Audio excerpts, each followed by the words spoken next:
All right, so while I've got you here as well, Richard, one of the things I was thinking about recently and pondering over, and I thought it'd be good as we've got this magical time together in the car, is get your hand off my leg.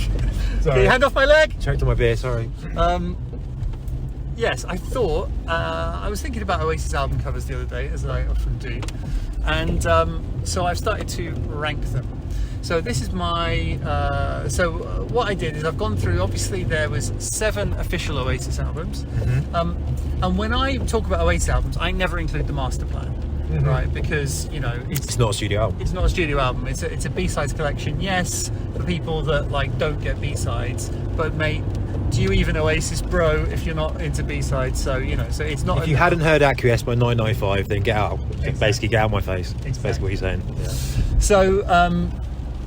So yeah, I am including the master plan, and we are also including the 2 compilations that they put out in their sort of best of. So we've got Stop the Clocks and we've got Time Flies. Okay. And we are also including the 2 live albums that they've put out, which is Knebworth from just last year and Millions to Millions. Okay. So that's 12, I think, if I've counted right. And let's see if I can remember how I did this. I'm doing this without any notes or anything. So, are you counting the master plan or not? yes, yeah, Right, master. right, So okay, basically, anything that's got a cover. So what I'm saying is, when we're talking about official Oasis albums for music, no, it's 7. But when we're talking about physical product with covers, then yes, then we are talking about albums. Right. Okay. Plus, also, I haven't included There and Then and Live by the Sea, even though you could argue, well, but no, because they were DVDs. So no, so we're talking about actual albums, things that you could buy on vinyl. Although the 3 bonus disc tracks that came with the There and There DVD and video aren't on any other albums. All right, shut up. So in last place, in number 12, we have, which one did I fucking pick as number 12 now? Knebworth, Oasis Knebworth. Yep. Yeah, so for me, the annoying thing about this, and even when they came back with the Oasis Knebworth, all the promotion for the film and stuff, the photo they use isn't from Knebworth. And it's because that was on the posters advertising Knebworth. Yeah. Fine, that made sense at the time. But Liam had completely changed. His hair had changed and everything by the time they got to Knebworth. And so for them to then put out the Knebworth album and the film and everything, but obviously we're talking about the album, and it's a picture of Liam with his hair significantly shorter. It just didn't make sense. I mean, you got the reference if you remembered Oasis from that time that that was the poster, fine. But other than that, it was it's not the gig. I can't decide if that's really overtly nostalgic and actually quite nice, or fucking lazy. Yeah. Because I agree with you on exactly those points. However, I do like the fact it all ties in. Do you know what I mean? That's the live album is the same as the poster. I quite like that kind of unification, all one event kind of thing. But yeah, it's frustrating.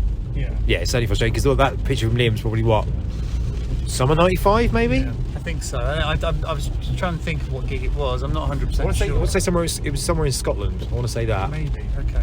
Yeah, but I don't know. And then just also the image, I don't think is that great. It's using the orangey Oasis logo variant, and it's and the image of Liam. He's kind of got his mouth open. You can see inside, see his teeth. On it's only his upper teeth, and I'm and also, why is Noel not there? It's only Liam, and it's just black. So I'm what? So for me, it doesn't sum up Knebworth. It doesn't speak to me. I like the fact it's got a picture of Liam on it, which is good, but for me, that's 12th place. Okay. All right. So I'll keep going, and then you can obviously. You keep going. I'm just gonna. I'll just argue with your decisions. How about that? So in 11th place, I'm going with Time Flies. Right. So Time Flies is just basically the sea of people at Knebworth. It's a Jill Furmanovsky picture. Obviously, it's a brilliant picture, but it's just a sea of people. And then it's got Time Flies written on it. So, what was the, if you're an Oasis fan, okay, yeah, it was, having massive crowds was an important factor of being in an Oasis. There you go, mate. Sorry, yeah, that was an important factor of being an Oasis fan, but there's no band members on it, there's no passion, it's not like it summarises the history of the band, it's just a random picture of loads of people. So I just thought it was just really meh. I know what you mean. I mean, it's not related to the title, I don't think. But I think the principle isn't it? The Oasis were always about the fans, weren't they? It was always about the fans, always about the memory, and therefore for a greatest hits, which is what it is, greatest hits collection, that seems the only fitting image. But as a piece of work, as an album cover, it's not particularly great. But I think the sentiment is pretty laudable. Well, not laudable, fits within Oasis's kind of message. Yeah. So that's what I've got at 11. At 10, I've got Don't Believe the Truth. So Don't Believe the Truth is, for those that don't know, it's the words Don't Believe the Truth written on some garages. Like, what the fuck is that? Do you know what? I was just actually, it's there could be not link, a similar kind of style as to Council Skies, like kind of backstreet, kind of urban chic, as it were, and the colouring as well. Like, obviously Council Skies quite black, and isn't the image in Don't Believe the Truth? It's black and white shot, like it's sepia. Is that the kind of tint? It's black and white. Is it black and white? Okay, maybe I've only seen the artwork on my phone. But. Yeah. Anyway, sorry, go on. Yeah. So I just think, what was that? And also this was like, the band coming back to form, having a bit of a dip with Heathen chemistry. This is them coming back, and you're thinking, what image is going to summarise this sort of return to form of this amazing band? And it's the words "Don't Believe the Truth" written on some garage doors. It's just like, what if that was sort of, if they presented like 100 ideas, there's no way that could have been the best idea. You know what I mean? That's fair. And so I just thought that was kind of a bit stupid. I like the fact it's like black around the outside and it's kind of that fisheye lens sort of thing. So that I think is quite smart. But, and Don't Believe the Truth. What's that got to do with garage doors? If it was like a newspaper headline, or if it was like something a bit more literal. Then, to be fair, you can say that about all the outcomes, apart from maybe the master plan. Yeah. But anyway, I just thought it was like, really? Okay, not very good. What do you reckon? Yeah, don't disagree with that. It's quite uninspiring. I mean, I liked it that the single artwork, I mean, this is true of all of them, but I like the fact that singles artwork kind of tied into it as well. But yeah, over kind of pretty uninspiring image. To go with what I thought at the time was a pretty uninspiring album title as well, to be honest. Yeah. Although the music's great, it was. But then maybe it was knowingly or consciously low key. Maybe I'm just giving them too much credit. It was more like, that'll fucking do, wasn't it? I think so. I think there is a lot of that'll do. And I mean, when I interviewed Simon Halfon, I mean, I did get that impression, to be honest. He was, he was doing his best. He was working hard on it, but it was very much that'll do sort of from Noel. And that brings us on to the next one, which is number 9, which is Heathen Chemistry. So Heathen Chemistry for me is slightly above Don't Believe the Truth, because I like the fact that the band are on it. I like it when you've got band members on an album cover, or at least you're doing something interesting. And yeah, so it's a little bit above the previous ones for that reason. But it's a weird photo. Like, Andy Bell seems like the singer, because he's the one that's like closest to the camera and he's in focus, whereas the other ones are sort of out of focus. I do like the swirly, there's kind of a swirliness to it, to the blurring, which is quite cool. But yeah, Noel is completely looking the other way, Liam's completely blurred, and so yeah, it's just one of those, you think, wow, that's just not a great photo. And I think from Simon, it was like, well, they just took shitloads of photos. Lawrence Watson was the photographer, and it was just like, and then the band were just like, yeah, that one. So I was like, all right. So yeah, I just think it's just not good. And when you've got, the sort of similar sort of saying about Don't Believe the Truth, the band are back, we've got a band, here we go, let's showcase the band. And then, but it's like, well, you can see Andy Bell a little bit, but the rest of them are blurred, I don't know. I really like the Heathen Chemistry cover, actually. Yeah. I like the fact that Noel's kind of turned away, symbolically turned away from the rest of the band. Whoa, omens. Andy Bell's in focus, but you can very clearly see it's Liam as well. Yeah. Like, it's very obviously Liam.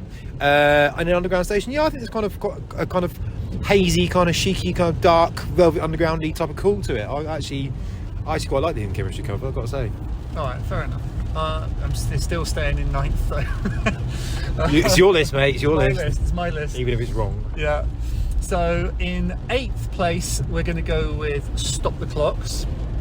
Right. So Stop the Clocks is that sort of weird kind of best of sort of compilation they put out in 2006. Six. And and I like the idea of it generally. And once again, Simon Halfman talked to me about it. Basically, they went to like Peter Blake's house, or his like warehouse, and he was just like, "Well, look, get out some stuff that you think is interesting." So they just went through his warehouse, got out a load of random stuff, like propped it up, and then took a photo of it. And I'm like, okay, but what's that got to do with Oasis? You know what I mean? If it was like Peter Blake's Stanley Road is one of my favourite album covers. I think it's absolutely amazing, and it summarises like Paul Weller, and there's various aspects of his life that come into it. If Cannon had done that, I reckon that Brian Cannon would have had like, the fish. There would have been a sink with fishes in it. For some might say there would have been little references and nods to other Oasis songs. But as it is, it's just like there's some shoes on a shelf, and there's like a dartboard, but it's like a weird coloured dartboard, and it's like, it's cool. It's Peter Blake, but what does it mean? It doesn't mean anything, and it doesn't. And I don't think the image is even that striking. I think it's because it's sort of white, and then you've got these things in the middle. It's like, okay, that's it. All right. And I don't think it was a great piece of marketing either, because if you were looking for an Oasis best of, you didn't even know that was an Oasis best of. You were just like some random album with like some random weird picture on the front. Yeah, I remember being quite excited by the Peter Blake thing as a proper geek, because it had the old logo on it. Yeah. The old Oasis logo. I remember being quite excited about that. But yeah, when I saw that, when I went to the Peter Blake tribute thing just before Christmas, and Noel had a quick Q&A, not quick Q&A, quick interview, and he was talking about that, and he was like, yeah, I remember Liam picked the Elvis, but that was it. Other than that, he was like, yeah, but I don't know what the rest of it means. We just, as a story you just told, we went to warehouse and picked loads of stuff out. I suppose it's a similar logic with Be Here Now, isn't it? They, like they got access to the BBC Prop Centre. It's just like, right, go and pick some random shit and do something with it. Yeah, it looks cool. Yeah, I accept that point. I suppose the dartboard looks a bit like a clock. I don't know, really. Other than that, it's not really got much relevance to the title. So yeah, fair enough. Yeah, so I don't think that's that great. Next up, hold on, I'm going to have to work back now. Definitely Be Here Now. Here we go. This is my controversial one. So next up in 7th place, I have What's the Story, Morning Glory. Ooh, controversial. Yeah. So the reason for this is I just don't really think it's that brilliant an image. I mean, I'm sure Cannon. Obviously, we know that Cannon puts a lot of time and effort and consideration and thought into these things.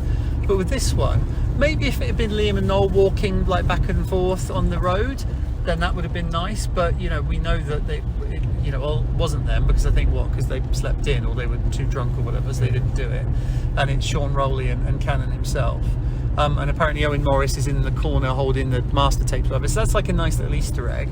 But other than that, and yes, it's become iconic, and people go and stand on the road and almost get run over now and stuff.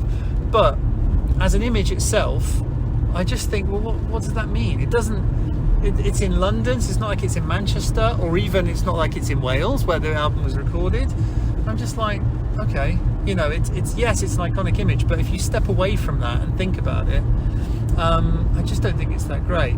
And finally, the top where it says What's the Story, Morning Glory, that's in white, and there's bits where you can't even really read it. It clashes against the sky. Yeah, because it clashes against the sky. So yeah, I know it's probably sacrilege and people love it, but yeah, I've always just thought it wasn't that great. Yeah, I know what you're saying. It's a very striking image, but is that maybe just because we know it so well and what it represents? I mean, did you watch that? Have you watched the fourth episode of the Britpop show on Channel 5? The fourth one yet, no. That someone I forget who it is now, but someone makes a point on it that basically, and I'm sure Callum wasn't thinking about this, but like the definitely maybe shot in Bonehead's front room. Yeah. What's the Story, More Glories on the streets of London. Be Here Now is kind of like the height of opulence and decadence. Yeah. I don't know whether I buy that. It's a nice little kind of pet theory. Yeah. But then that's kind of the same with the whole Morning Glory interior artwork as well. Like it's the back of heads and out of shot focuses Liam. Was it Bonehead's face you never see in focus, and the corner of Alan White. So it's all very kind of quite stark. Not stark. Stark's not really the word, but simple images. So yeah, I see your point. It doesn't weigh up to the volume of the music. Yeah. So there we go. So one above that, I have Standing on the Shoulder of Giants. Mm-hmm. Now I think this is we've got a new logo, which was, it's not my favourite Oasis logo, but it's nice. At least we were having okay, so Canon's gone. We're going to go something completely different now. We've got a new logo. We've got a New York skyline. I love the vibrant kind of colours of it. That vibrant blue is brilliant. The skyline's amazing. Like we were saying earlier about Don't Believe the Truth, I like the fact it ties in with the singles. We're all kind of based on that same sort of image. I think that was excellent.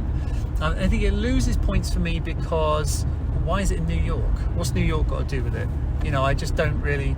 I mean, standing on the shoulder of giants and you're seeing skyscrapers, and skyscrapers are tall, maybe, but I don't really understand. That's generous, I think. I just don't get.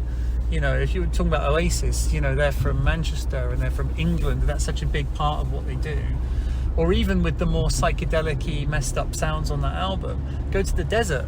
Because the Who Feels Love video in the desert, that I think works really well. Yeah. But as a sort of a night, maybe it's like the Strokes album was that or something. Fine, because that makes sense. But as a sort of a psychedelic-y album recorded in France, why have you got an image in America? And it doesn't work having the band's name all across the full length of the top. No.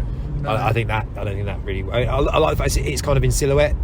Yeah. But I don't think it works having that betrays from the image, because I suppose it's all new, but it feels a bit, I don't know, like it was a big comeback, or like a bit of the dawn of a new era, but then that new era never really happened, did it? Because obviously we know what was going on. So it kind of, once again, I don't know, although I get images of purple when I listen to a lot of the album. Yeah. Like the album's quite swirly and purpley, I feel. So I think maybe it does kind of reflect that. But there's, once again, has no kind of correlation. It's a beautiful picture, but in terms of relevance to the album, once again, your guess is as good as mine, because the thing was recorded in Paris. Yeah, So.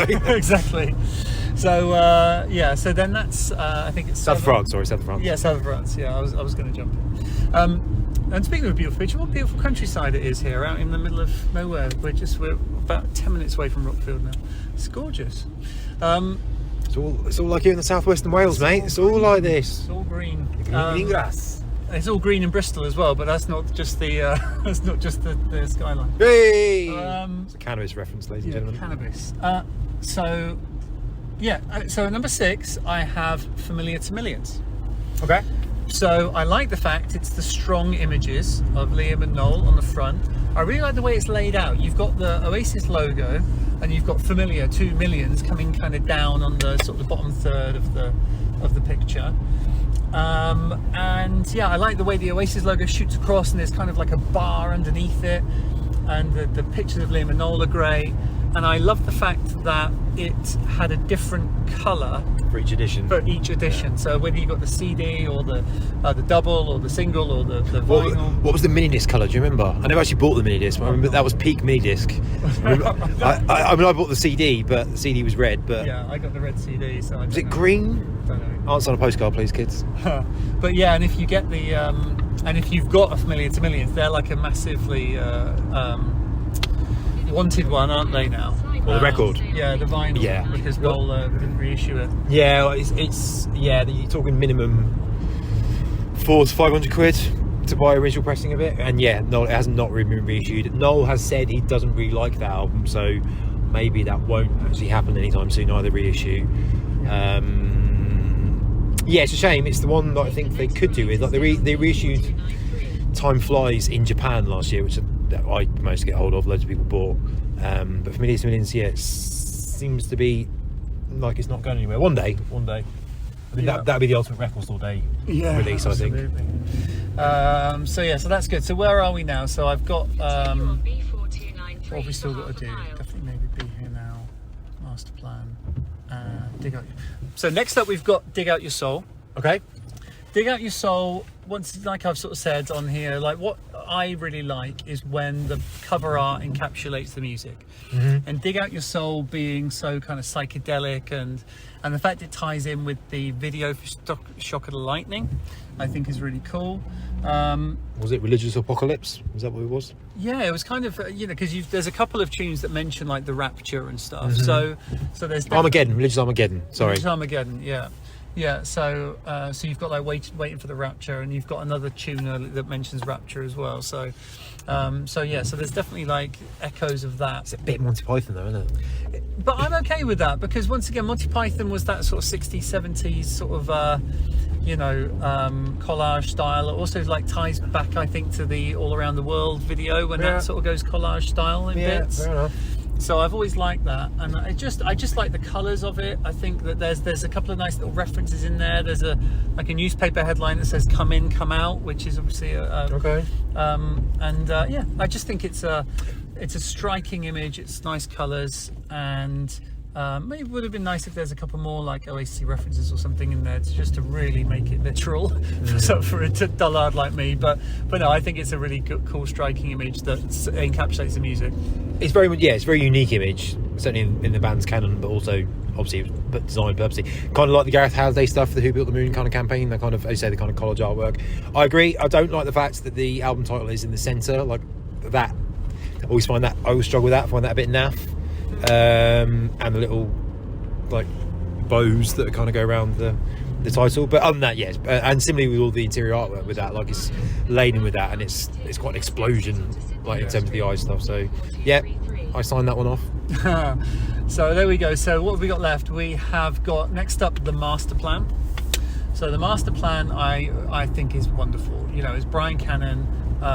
He knows what he's doing. It's beautifully laid out like this classroom. It's a fun idea with the kid at the front, and the idea that it was the master plan was letting people know about these other things. And yes, and the title plays into it, and you've got a kid telling old people, like, you know, they're teaching old people, and the old people are being stupid and like, you know, old school desks, and they're sort of, you know, looking at magazines and things like that, which is just really good fun.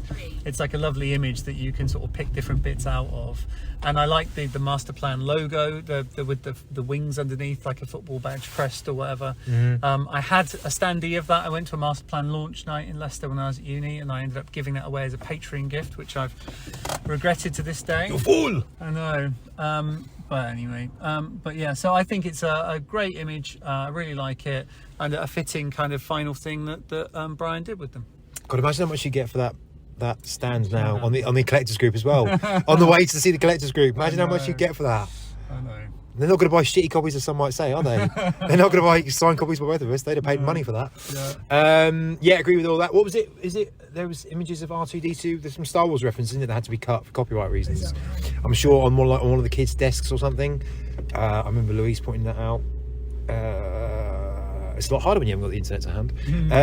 Yeah, but other than that, yeah, that's why I thought it was the one that makes the most sense in terms of the album title of all the ones. Like, it is, you know, it's a kid teaching adults, which is kind of the, you know, the whole youth spirit, master plan education type of thing. So yeah, I don't know, that might even be my favourite, actually. Really? Yeah, maybe for that reason alone. Yeah. Okay, go on. Yeah, so if you're following along, we got 2 left now, unless I've missed any out. I don't think I have. We've got Time Flies, Knebworth, Stop clocks. Stop the Clocks. The Gate Cell, Heathen Chemistry, Don't Leave the Truth. Yeah. So there's 2 left. So the 2 left are Be Here Now and Definitely Maybe. So which way am I going to go? Am I going to go Definitely Maybe first, or am I going to Be Here Now first? I'm going to go Be Here Now second and Definitely Maybe first. So Be Here Now, I think, is excellent. You know, I love the fact it was sort of a summary of the time. You know, they've got the Rolls Royce in the swimming pool, and I love all that stuff. I like the fact that all of the band members have got something to do. You know, they're all like, one's looking through a telescope, and you know, what Bonehead's got a key, and there's all kinds of weird stuff going on, which I think is really fun. And I like all the inlay details as well of just them around on that day. So I think that's all excellent. And to me, it's like a summer album. It's always felt like a summer album, and so to have the you know, it be like a sunny day in that outside that big house. And I know it's not the Don't Look Back in Anger house, but I like to think it is the Don't Look Back in Anger house. I like to think that it's not. But Patrick Whitney and that's in LA, isn't America, it? I know. Yeah. Not Hertfordshire. Yeah. But anyway, I like to pretend it is. So it's not a continuation of that. And then so I think it's great. But then the reason why I've got Definitely Maybe higher is I think they're very similar in that obviously definitely maybe and B&L, they've both got all the members doing something interesting, all in different kind of ways.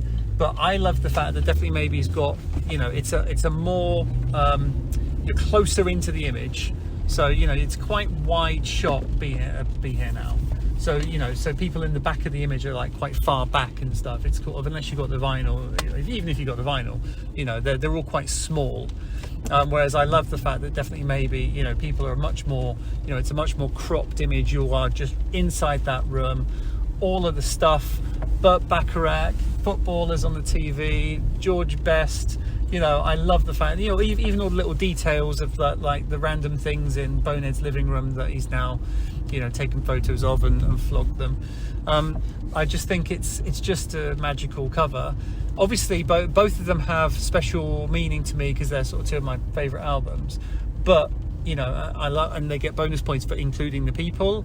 But yeah, as I said, I think definitely maybe for me just takes it for the fact it's got the, you know, I think it's that cropped image, and it just feels so timeless. You know, in the 90s, if we were looking at an album image from the 70s or the late 60s, it would feel really out of date. Whereas these, especially definitely maybe, I just think they look still 100% as if they could be an album cover yesterday. I think that the colour and the tinge of definitely maybe is what I always remember. Yeah, I think that's the thing that always kind of taps.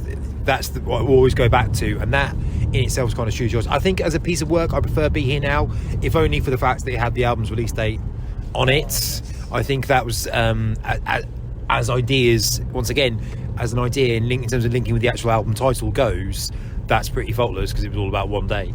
And I do remember the kind of the picking. It's so funny, isn't it? Definitely maybe doesn't get scrutinised for being, you know, full of kind of things. It was more like, what do you want? Okay, I'll have Ribena, you know, no subtle messages. Whereas Be Here Now obviously was, and it was, once again, as I said, it was like the BBC props department. But we spent so long looking for patterns, didn't we? We spent so long looking for kind of stuff that was going on. Like Noel was looking through the telescope at the globe because that represented all around the world. That was one song, and you know, there were clues to songs and that kind of stuff. It was so exciting to kind of, dig it through. But definitely maybe it's iconic, isn't it? Yeah, absolutely. And perfect timing because we're here at Rockfield. Hooray! Hey! All right. Cheers, Richard. Speak to you later. See you, mate. Bye. Who's that then? Someone with a big bag of Guinness.